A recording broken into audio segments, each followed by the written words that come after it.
Coming up on Cardinals Insider, take a deep dive into Matthew Liberatore's rigorous off-season regimen. That peacefulness and that stillness is very intentional and part of the reason that I try to be as organized and as efficient as possible. Plus, award winners Alec, Burleson and Masyn Winn sit down with Cardinal Magazine to reflect on their baseball journeys. I feel like it got to the point where it was a consistent, I was lead off, he was 2-hole. And it was like, man, if we're going, the whole team's going. And later, we check out who made the 2026 Cardinals Hall of Fame ballot. Fly ball, left field, see you later. All that and more on Cardinals Insider.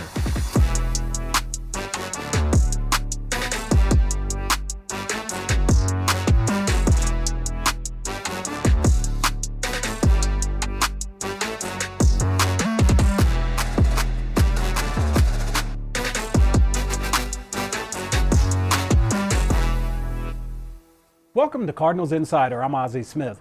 Becoming a starting pitcher in the majors takes dedication, determination, and talent. Cardinals Insider traveled to Arizona this offseason to learn more about Matthew Liberatore's journey from talented youngster to Cardinals starter.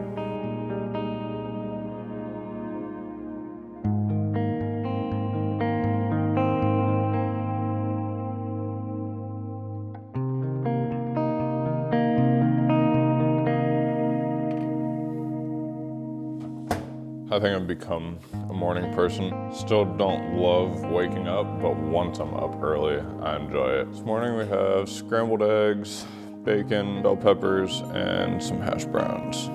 Having a little extra time in the morning to not feel rushed and feel like I can really take my time and be intentional with each thing that I'm doing, that feeds into in between each pitch during the game too, and what I'm doing with those 15 seconds that I'm allotted, and the thoughts that I'm allowing myself to have, and what kind of cues I'm giving myself in those moments.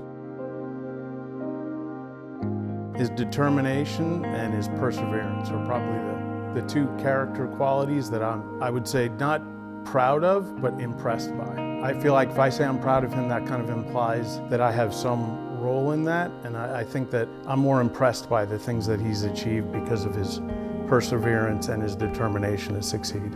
I've always wanted to journal, and I've tried a bunch of different methods, and I never really found anything that stuck. Once I started working with Brian Kane, my mental skills coach, he kind of gave me a format, practice some reflection, practice some gratitude, and then set some intentions for the day. So a lot of times I'm writing very similar stuff every single day, but that's kind of what I like about it is repetitive. You keep telling yourself these things over and over and over again, they start to click in your brain. You start telling yourself these things when you're not writing them down too. It's been a good way to build and break habits. That peacefulness and that stillness is very intentional and part of the reason that I try to be as organized and as efficient as possible. I think finding ways to control your environment and be able to be the pace setter instead of having to always adapt to the pace that's being set for you is a very valuable tool and a very valuable resource to be able to kind of have in your back pocket. Red light's good for inflammation. I don't know the exact science behind it, but I have some very smart people that I trust that do know all the science and recommend it highly. I've always tried to get up and have some sort of stretching, mobility, activation routine in the mornings. I'm pretty long and lanky, so making sure that I move right is very important to making sure my mechanics stay clean and making sure I'm able to lift safely and properly, and I just feel better when I'm doing this stuff.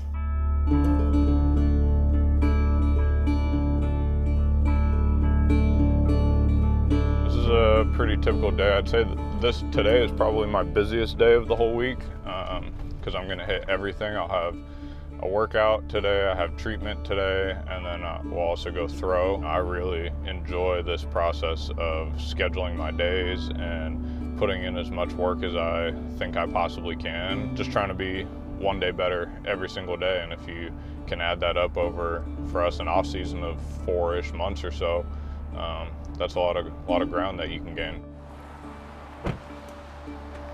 Oh, yeah, I remember very clearly, and that was, John probably told you that story. We went to work with John at his house. He was doing lessons in his backyard, and his warm-up routine was jumping rope, and so Matthew did that day and was not, super good at it. It's something he hadn't done before. We got in the car to go home, and he asked me if I'd take him to the sporting goods store. as soon as we got, and I was like, why? And he said, well, I want to go buy a jump rope. So we stopped on the way home from that lesson, picked up the jump rope. He had another lesson, I think, the following week. And he went out in the backyard, and I think I have video on my phone of him jumping rope because he was doing it every day. And we went back for the next lesson a week later, and he was like, you know, double jumping and crossing over. Once he set his mind to, you know, accomplishing a task or getting good at something, he was going to work at it until he had mastered it. If you enjoyed the sneak peek, then check out our full special titled The Nest, Matthew Liberatore, available now on YouTube and Cardinals.com.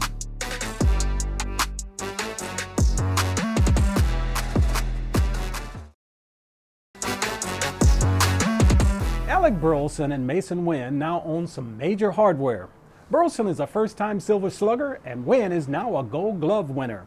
The standout duo recently teamed up for a Cardinals Magazine cover shoot, reflecting on the road that brought them here.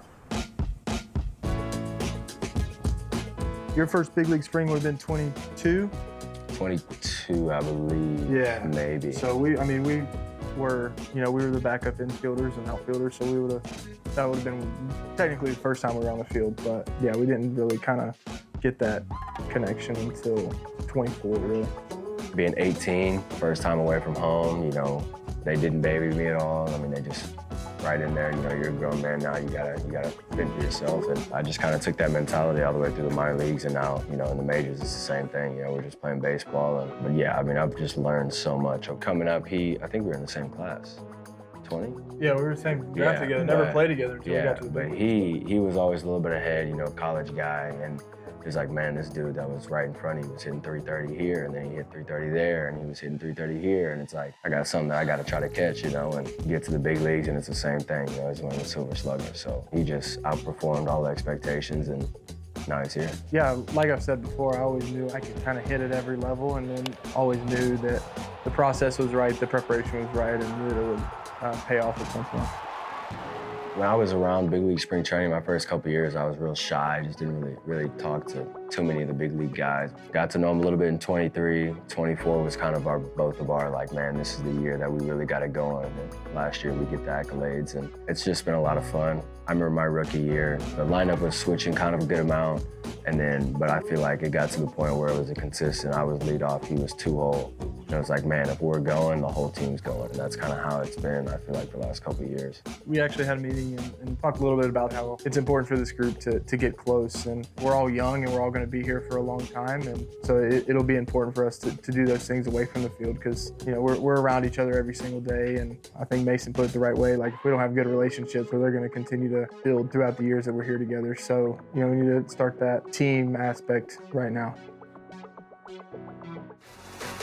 If you enjoyed this conversation, you can read more like it in Cardinals Magazine. Subscribe at cardinals.com/magazine. But for now, don't go anywhere. There's more Cardinals Insider when we return.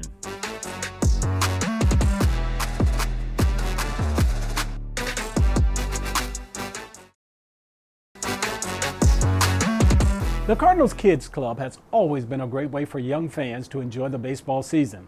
This year, the club is rolling out a revamped lineup with even more perks for members.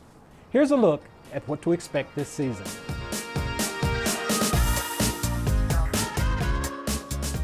We are so excited to offer 2 new levels for the Kids Club in 2026. We have a free membership this year called our Rookie Kids Club membership. And so kids can sign up, they can come visit us in Ford Plaza at the Kids Club kiosk, take home this badge. But this badge also unlocks 10% off the team store, free speed pitch and VR in the High 2 Family Pavilion. You'll get 2 free tickets to a Monday through Thursday game, and then monthly communication from us and ticket discounts. You may want to upgrade your membership to the All-Star. So if you do that, then you'll take home an All-Star badge, which will get you front of the line access for Kids Run the Bases, which is so key. You'll take home this super cute Fredbird plush that sits on your shoulder, a water bottle, lunchbox, and t-shirt. That membership level also comes with 5 free dates during the summer where you will get 2 free tickets, and those dates are on Sundays, part of our Kids Sunday activation. So we are going to have games and prizes and Team Fredbird, all kinds of fun activities on those Sunday party dates. I'm a mom, I have 3 kids, and I really just surveyed them. I asked what do they like, what do they want to see as part of the membership this year? And then we explored what other teams do and just other fun kids club around the area. We like to look at retail, see what's popular, what we see fans wear, bring with them to the ballpark, but not only just the ballpark, but what are they taking to summer camp? They've got their lunchbox and their water bottle that they can take with them and show their Cardinal pride all around town. Every kid in St. Louis should join the club and be a part of the fun. I just can't wait to see these kiddos at the ballpark and just make sure that they have a memorable time here at Busch Stadium and they're become Cardinals fans for life. Still on deck, it's time to vote for the 2026 Cardinals Hall of Fame class. Learn more after the break.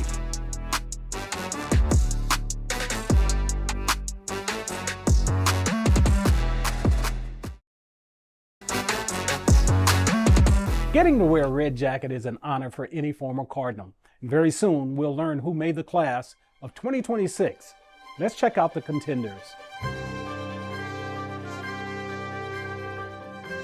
Voting for the Cardinals Hall of Fame presented by Edward Jones is winding down, but there's still a little time to get your vote in. So here's a look at who's on the ballot.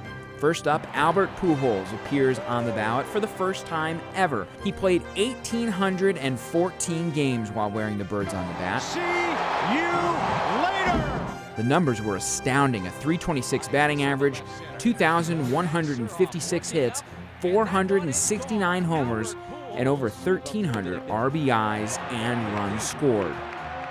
During his first tenure with the Cardinals from 2001 through 2011, he became the only player in Major League history to start a career with 10 consecutive seasons of 100-plus RBIs and a 300-plus batting average. Albert's good friend Yadier Molina is also eligible for the first time in 2026. Yadi enjoyed 19 seasons with the Cardinals from 2004 through 2022. He finished with the franchise record for games as a catcher and putouts, while offensively ranking 3rd in total hits and games played in St. Louis. Molina won 9 Gold Gloves and was a 10-time All-Star and ranked 2nd all-time in MLB catcher wins, making him not just a great Cardinals catcher, but an all-time great catcher in baseball history. Brian Jordan was a standout dual-sport athlete, competing in both the NFL and Major League Baseball. 1996 was one of his best seasons. He drove in a Major League high 30 runs in September alone, setting a then Cardinals record, hitting .422 with runners in scoring position. That was the highest mark for a Cardinal since 1974. His season was punctuated with a game-winning home run in Game 4 of the NLCS. George Hendrick was simply known as Silent George, a key outfielder for the St. Louis Cardinals from 1978 through 1984. He hit .294 during his Cardinals career with 122 home runs. That was good for 2 Silver Sluggers and 4 All-Star nods. And of course, he was a world champion in 1982.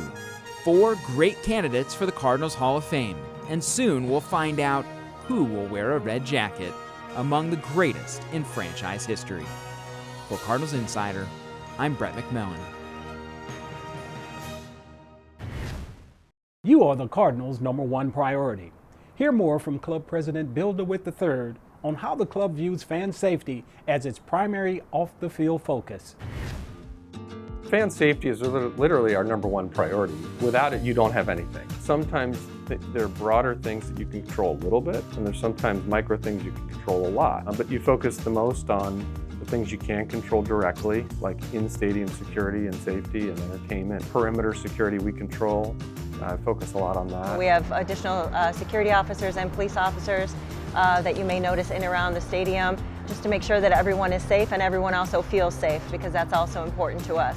And we work on a regular basis, on a daily basis, with all of our security partners all around downtown, around the stadium, and throughout downtown West, to ensure that collectively all of our guests that come into downtown, whether you're coming to Busch Stadium for a Cardinals game or you're going somewhere else for another sporting event or any other event downtown, that guests feel safe, fans feel safe. Well, what we love about the parking at Busch Stadium is the proximity to the ballpark. Just southwest of the ballpark is the All-Star lot. It's 1,300 spaces plus, and it's one of the most affordable places to park nearest to Busch Stadium. And we run it just like we run Busch Stadium. We want it to be a great experience when you pull in and when you leave. Fans can feel assured that essentially when they do park in our parking lots that we have additional patrols that we have in our lots to make sure that fans are safe walking to and from their vehicles, but then also that their vehicles are safe while they're inside. Every layer that we think about of safety, we need to be an advocate for that, whether that's broader downtown safety and security, whether it's perimeter security for us in our perimeter,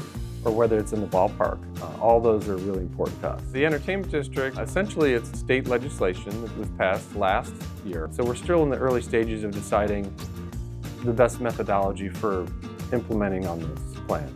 And what it does is it creates some funding for some additional security for downtown St. Louis. Obviously we have the police as usual, but this creates another layer and another funding mechanism that we can prioritize, all the events we have. We make sure there's a permanent presence that doesn't, get moved to other parts of the city. We really think it's an important piece of the many faceted aspects of downtown security that we're all focused on.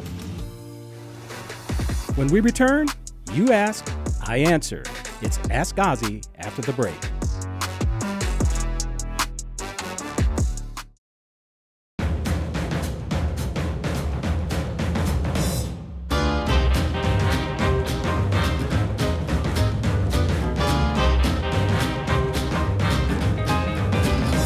It's time for this week's Ask Ozzie, which is brought to us by Ford. Jesse in Atlanta, Illinois asks, what is your favorite Cardinals memory? Well, I played here for 15 years, Jesse, and there's so many wonderful memories, but if I had to pick one, of course, having the great Jack Buck at the mic when I hit a home run in the playoffs in 1985 had to be one of the biggest memories.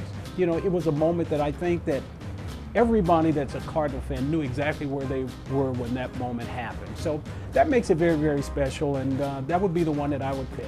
I didn't hear the call until after the ball game, actually on my way home in the car. It was one of those moments that when I look back at it now, it certainly has, it was very special in that Jack, after we lost Jack, having that locked into a Cardinal memory was always makes it a very special moment. We never talked about that, but I heard so many people talk about the fact that Jack said that he thought he missed the call. And I guess that's what makes it so special is that, in moments like that, you don't really prepare for them. They just happen. And that was at the moment. And I was fortunate enough that he was at the mic when that happened and helped me become a part of Cardinal lore. He was very hilarious, a great sense of humor, and I always enjoyed sitting and listening to or watching he and Red Shane Deans and all Mike Shannon and all those guys when we were sitting around and after a ball game, and how they were much like the players were, very giddy, telling stories. It's what made Cardinal baseball so wonderful. Thanks for the question, Jesse. You can submit a question by visiting cardinals.com/insider and clicking the Ask Ozzie tab. But for now, don't go anywhere. There's more Cardinals Insider after the break.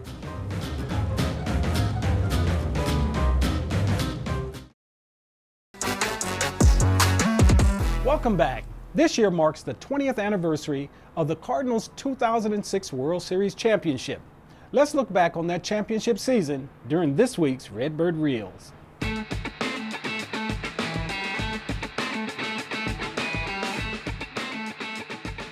Ball is shot into center. Late break by Edmonds. And a dive and a catch, 2 out.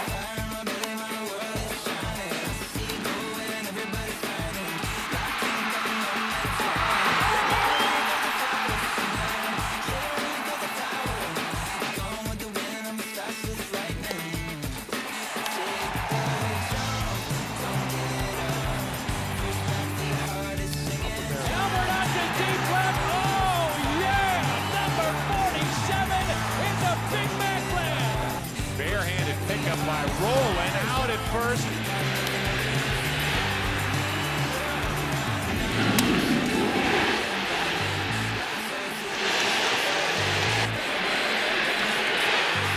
Spezio, a swing, and there's a drive. Right field, John Green at the wall. It's off his glove and off the top of the wall. He hits it in the air to left field. Back is Chavez. At the wall, this ball is gone. 2-run home run, Yadier Molina. Curve struck him out looking. The Cardinals are going to Michigan to take on the Tigers.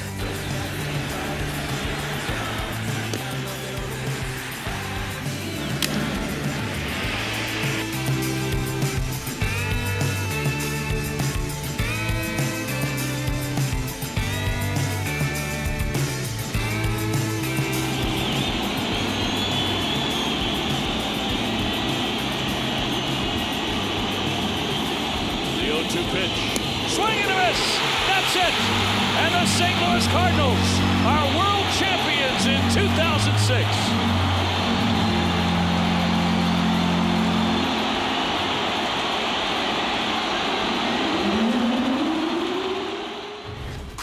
That's it for this episode. You can always catch us online at cardinals.com/insider or on YouTube. And I'll see you right back here next week.